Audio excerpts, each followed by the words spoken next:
Berbahagia orang yang mendengarkan firman Tuhan, melakukannya, mentaatinya, mengimaninya, serta menghidupinya. Orang-orang seperti itulah orang yang berbahagia di hadapan Tuhan. Jadi firman Tuhan yang kita renungkan pada saat siang hari ini adalah dari Roma pasal 12 ayat 9 sampai 21. Kitab Roma ini ditulis oleh Rasul Paulus.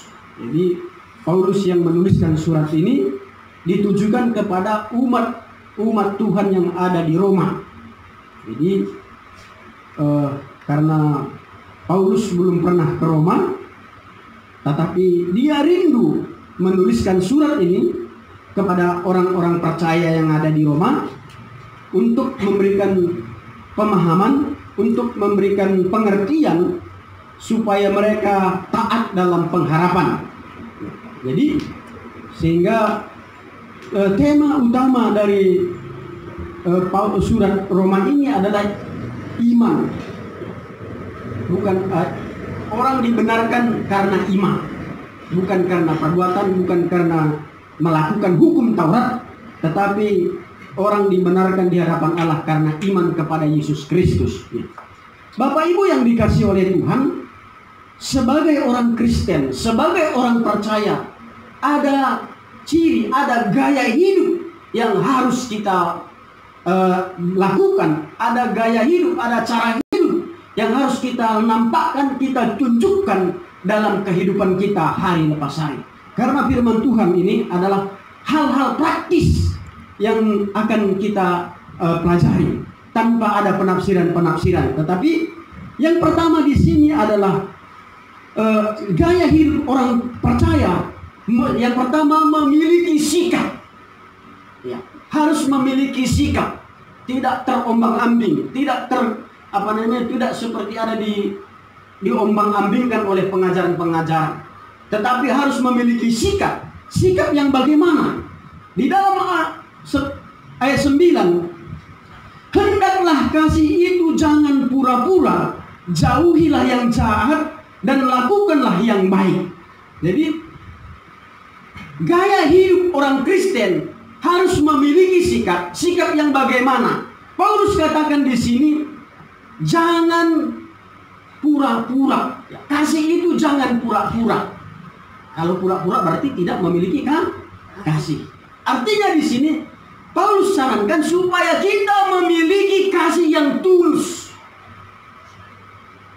Kalau dari dalam bahasa aslinya di sini kasih yang tulus, rela berkorban.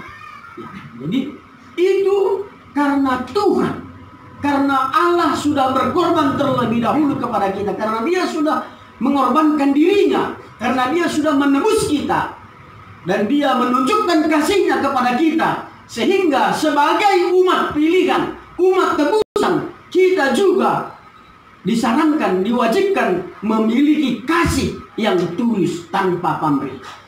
Jadi kebanyakan sekarang umat Tuhan kasihnya, kalau ada kasihnya tidak tulus, ada udang di balik batu. Jadi yang disarankan Paulus, firman Tuhan yang mengajarkan kita supaya kita memiliki kasih yang tulus. Kasih yang tulus bagaimana? Kita harus rela berkorban, mengorbankan hati kita, mengorbankan pikiran kita, mengorbankan tenaga kita untuk orang-orang percaya. Sikap seperti inilah yang harus dimiliki oleh orang-orang percaya. Ini firman Tuhan yang harus kita yakini, ya. Memiliki kasih yang tulus, ikhlas, tanpa ada udang di balik batu. Menolong sesama dengan ikhlas, menolong sesama tanpa ada embel-embelnya. Itu adalah gaya hidup sebagai orang yang percaya, supaya kita bisa tampil beda dengan orang-orang lain. Karena kita memiliki gaya hidup yang disarankan oleh firman Tuhan, yang dianjurkan oleh firman, sehingga kita bisa tampil beda, sehingga kita menjadi kesaksian demi kemuliaan Bapa di surga. Karena kita memiliki kasih yang tulus, yang mau rela berkorban, mengorbankan hati kita, mengorbankan segalanya bagi kita untuk sesama kita. Jadi demi kemuliaan bagi Yesus. Jadi yang kedua di sini menjauhi kejahatan. Jadi kita harus menjauhi kejahatan. Kejahatan yang bagaimana? Dalam keseharian kita, bagaimana cara hidup kita. Kalau kita bekerja, dimanapun kita bekerja, atau apapun profesi kita harus menjauhi kejahatan. Karena iblis akan selalu mengajak kita untuk melakukan kejahatan.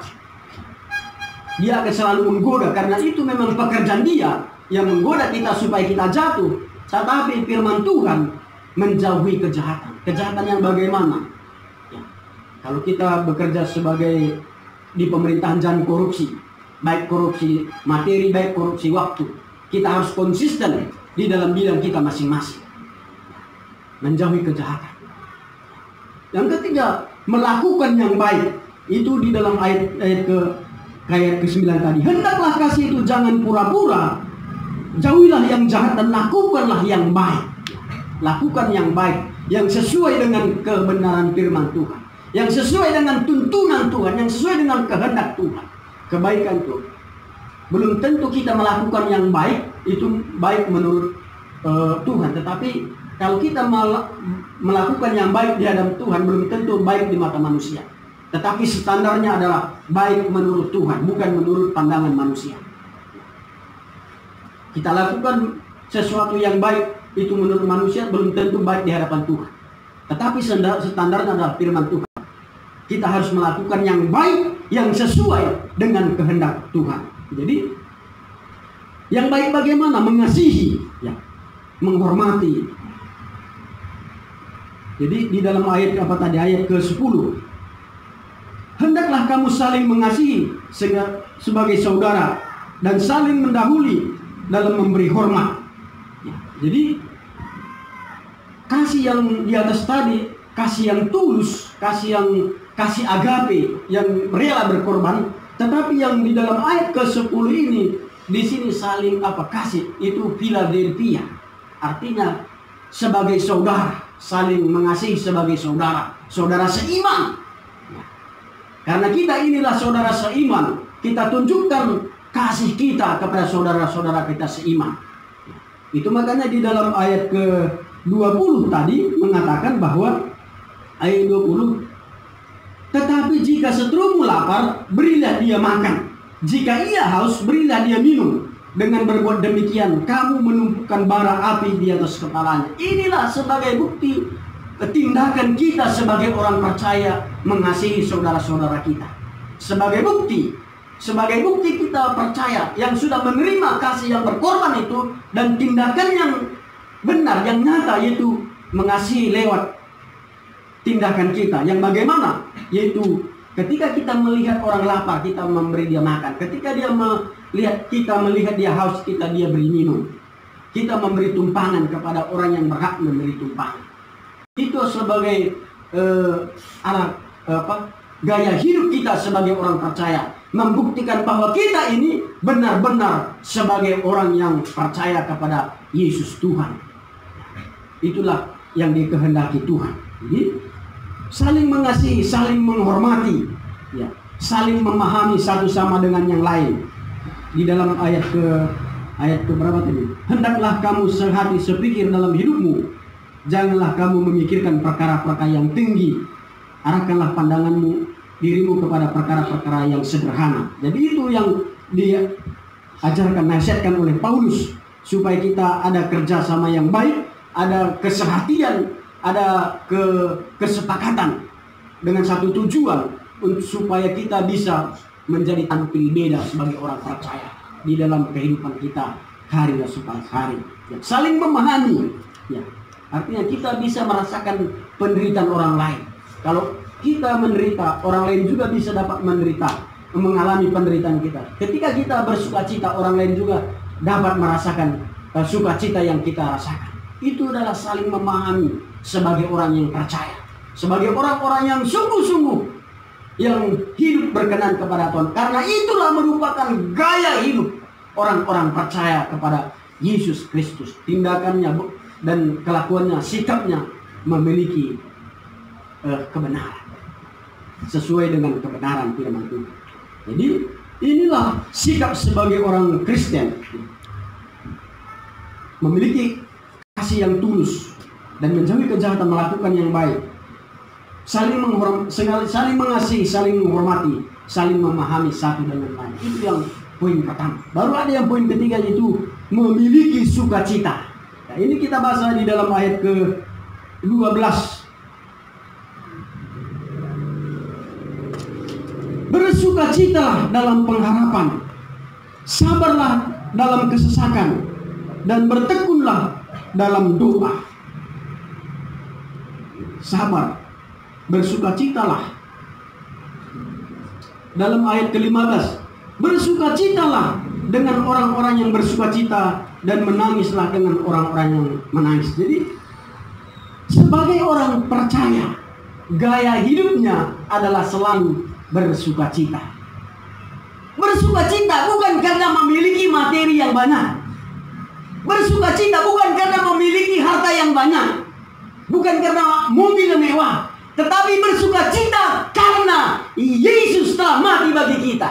Karena Yesus telah berkorban bagi kita. Karena Yesus telah mengampuni segala dosa dan pelanggaran kita. Itulah yang membuat kita bersukacita. Bukan karena harta yang banyak, bukan karena kita naik mobil BMW, bukan karena memiliki Fortuner, tetapi karena sukacita kita adalah dosa kita sudah diampuni oleh Tuhan, dosa kita sudah ditebus oleh Tuhan. Itulah yang membuat kita sebagai orang percaya bersukacita. Itulah gaya hidup orang percaya, selalu bersukacita, bukan karena materi, tetapi karena dosa kita sudah diampuni oleh Tuhan. Banyak orang Kristen sekarang ini tidak bersukacita karena kebanyakan harta, sehingga hartanya dia memiliki hartanya. Bagaimana mobilku di sananya, bagaimana ladangku di sananya, sehingga itu membebani dia, sehingga dia tidak bersukacita. Bukan berarti tidak salah mempunyai harta, bukan salah. Tetapi jangan sukacita itu bergantung kepada materi yang kita miliki. Sukacita kita itu adalah karena Yesus sudah menebus kita, karena Yesus sudah mengampuni segala dosa kita. Itu bersukacita. Bagaimanapun isi kantong kita, kalau ada Yesus, akan tetap bersukacita. Berkurang kantong kita, berisi kantong kita, penuh kantong kita, bukan itu menjadi ukuran sukacita kita. Amin. Sukacita kita karena Yesus sudah mengampuni segala dosa kita, karena Yesus sudah berkorban bagi kita, karena Yesus sudah menebus kita. Itulah sukacita. Ini pengalaman pribadi kita bersama Tuhan, dan itu harus kita pelihara. Itu yang harus kita kembangkan, membuat kita terus bersukacita, karena kita ada di dalam lingkupan Tuhan, ada dalam dekapannya Tuhan. Itu bisa terjadi dalam pengalaman pribadi kita bersama dengan Tuhan dalam keseharian kita. Baik itu perenungan kita kepada firman Tuhan, pujian kita, penyembahan kita kepada Tuhan, itu yang akan membuat kita selalu bersukacita, selalu bersyukur, mensyukuri apa adanya. Banyak orang Kristen sekarang tidak bersukacita karena dia standarnya sukacitanya karena materi. Dia sudah lupa bagaimana Kristus sudah berkorban bagi dia, bagaimana Tuhan sudah mengampuni dia, Tuhan sudah mati bagi dia, bangkit bagi dia, dan sudah menyelesaikan hutang dosa dia. Dia sudah lupa karena materi yang dia pikirkan. Jadi firman Tuhan sebagai gaya hidup orang Kristen, sebagai gaya hidup orang percaya, maka selalu bersukacita karena penebusan Yesus Kristus. Saudara-saudara, Bapak Ibu yang dikasih oleh Tuhan. Jadi bersukacita karena pengharapan. Pengharapan kita apa? Di surga. Tuhan sudah memberikan pengharapan itu kepada kita. Itu surga, rumah abadi, rumah kekal. Itu pengharapan, menantikan. Surga itu belum kita lihat, tetapi pengharapan kita ada. Sama seperti Ibrani pasal 11 ayat 1 mengatakan, iman adalah dasar dari segala sesuatu yang kita harapkan dan bukti dari segala sesuatu yang tidak kita lihat. Artinya apa? Surga itu belum kita lihat, tetapi itu pengharapan kita. Itu janji Tuhan yang diberikan kepada kita. Kita berharap, dan dalam menjalani hidup ini yang kita harap kita bersuka cita menjalaninya, karena kita memiliki pengharapan, yaitu rumah yang abadi, Bapa yang kekal. Itu pengharapan kita, membuat kita bersuka cita, membuat kita tidak putus asa. Sekalipun banyak penderitaan, banyak kesulitan, karena bukan di sini tempat kita, maka kita harus memandang kepada rumah Bapa yang abadi yang kekal. Karena itu jaminan sebagai orang yang percaya, jaminan sebagai orang yang hidup di dalam Tuhan. Bukan khayalan, tetapi itu adalah jaminan yang diberikan oleh Yesus kepada kita. Sebagai bukti dia sudah menebus kita. Jadi jaminannya, pengharapan kita adalah kehidupan yang kekal. Bersuka cita kita untuk menjalani hari-hari ini. Jadi sabar dalam kesesakan. Jadi dalam menjalani hidup ini, karena kita memiliki sukacita, karena kita memiliki damai sejahtera, maka kita akan bersuka cita di dalam kesesakan. Apapun pergumulan, apapun persoalan, apapun permasalahan yang kita hadapi, kita akan tetap bersuka cita. Karena tujuan kita bukan di dunia ini, tetapi di surga, seperti yang saya katakan tadi. Jadi tidak mulus perjalanan hidup kita. Jadi Paulus katakan di dalam pasal sebelumnya, di dalam Roma ini, kita dikaruniakan bukan hanya percaya, tapi untuk menderita untuk dia, untuk Yesus, menderita. Jadi bersukacita dalam kesesakan. Jadi bertekun di dalam doa. Doa adalah kekuatan bagi kita untuk selalu bertahan dalam kesulitan. Doa, hubungan pribadi kita kepada Tuhan, hubungan kita secara pribadi kepada Tuhan akan menentukan arah hidup kita. Kuat kita, bisa kita menghadapinya, itu tergantung doa kita, persekutuan kita, hubungan kita kepada Tuhan. Sehingga kita akan kuat menghadapi segala situasi apapun. Karena ada sukacita, karena pengharapan yang kita terima, yang sudah diberikan oleh Tuhan kepada kita. Sehingga kita akan bertekun dalam doa dan sabar dalam kesesakan. Itulah gaya hidup sebagai orang yang percaya. Memiliki sikap dan memiliki sukacita. Yang ketiga ialah taat kepada perintah Tuhan. Itu yang paling penting. Taat kepada perintah Tuhan. Jadi taat perintah Tuhan yang bagaimana? Ya, kita baca dulu dalam ayat 14 tadi. Di dalam ayat 14. Berkatilah siapa menganiaya kamu. Berkatilah, jangan mengutuk. Ini kata perintah. Perintahnya apa? Jangan mengutuk kalau orang menganiaya kita. Ini sangat sulit. Ini sangat sulit. Jangan membenci orang yang membenci kita. Ini sangat sulit. Tetapi ini merupakan perintah yang diberikan kepada kita supaya kita taati. Jangan mengutuk orang yang mengutuk kita. Jangan membenci orang yang membenci kita. Tetapi memberkati mereka. Ini sangat sulit. Ini sangat sulit. Tidak mudah, tidak gampang. Tetapi ini merupakan perintah yang harus kita lakukan sebagai gaya hidup orang yang percaya. Jadi inilah membuat kita tampil beda bagi orang lain, bagi orang percaya.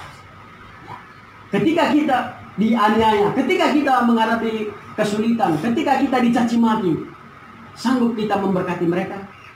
Ini tergantung hubungan kita kepada Tuhan, persekutuan kita kepada Tuhan. Kalau hanya dengan kekuatan kita, hanya dengan tenaga kita tidak mampu. Kita tidak bisa kuat. Itu makanya Paulus tadi katakan bertekun di dalam doa. Supaya apa? Supaya ketika kita dianiaya, supaya ketika kita menghadapi